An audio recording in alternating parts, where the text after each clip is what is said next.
ஆந்திராவில் 2 பெண் குழந்தைகளை பெற்ற தம்பதியர் 3வது குழந்தை பெற்றால் பசுமாடு அல்லது 50,000 ரூபாய் ரொக்கம் வழங்கப்படும் என அந்த மாநில ஆளுங்கட்சி எம்பியான காலிசெட்டி அப்பளா நாயுடு அதிரடி அறிவிப்பை வெளியிட்டுள்ளார்.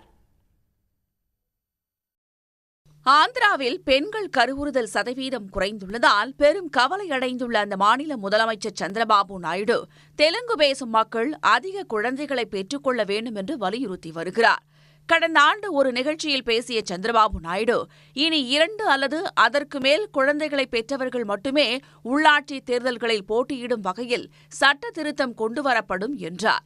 இந்த நிலையில் மகளிர் தின நிகழ்ச்சியில் பேசிய சந்திரபாபு நாயுடு அரசு ஊழியர்கள் 5-6 குழந்தைகளை பெற்றாலும் அவர்களுக்கு 6 மாதங்கள் பேறுகால விடுப்பு மற்றும் இதர சலுகைகள் வழங்கப்படும் என்று அறிவித்தார்.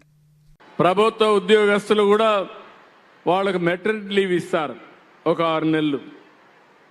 దానివల్ల 2 బిడ్డలకే ఇస్తున్నారు. 3వ బిడ్డ పుడితే ఇవ్వరని వాళ్ళు 5-6 మంది పుట్టినా మెటర్నిటీ లీవ్ ఇస్తా, 6 నెలలు లీవ్ ఇస్తా, ఇంకా అదనంగా బెనిఫిట్స్ ఇస్తాం వాళ్ళకు కూడా. ஆந்திராவில் ஒரு காலத்தில் குடும்ப கட்டுப்பாட்டை வலியுறுத்தி வந்த முதலமைச்சர் சந்திரபாபு நாயுடு தற்போது அங்கு பிறப்பு விகிதம் குறைந்துள்ளதால் பெரும் கவலையடைந்துள்ளார். 42 MP தொகுதிகளை பெற்றிருந்த ஒருங்கிணைந்த ஆந்திராவிலிருந்து தெலங்கானா பிரிந்ததால் கடந்த 10 ஆண்டுகளாக ஆந்திராவின் பிரதிநிதித்துவம் 25 தொகுதிகளாக சுருங்கிவிட்டது. பாஜக கூட்டணியில் உள்ள அவர் மக்கள் தொகைக்கும் தொகுதி சீரமைப்புக்கும் தொடர்பில்லை என்று பேசி வந்தாலும் தொகுதி மறுசீரமைப்பு போன்றவற்றையும் மனதில் வைத்து மக்கள் தொகையை ஊக்குவிக்கிறாரா என்ற கேள்வியும் எழுந்துள்ளது.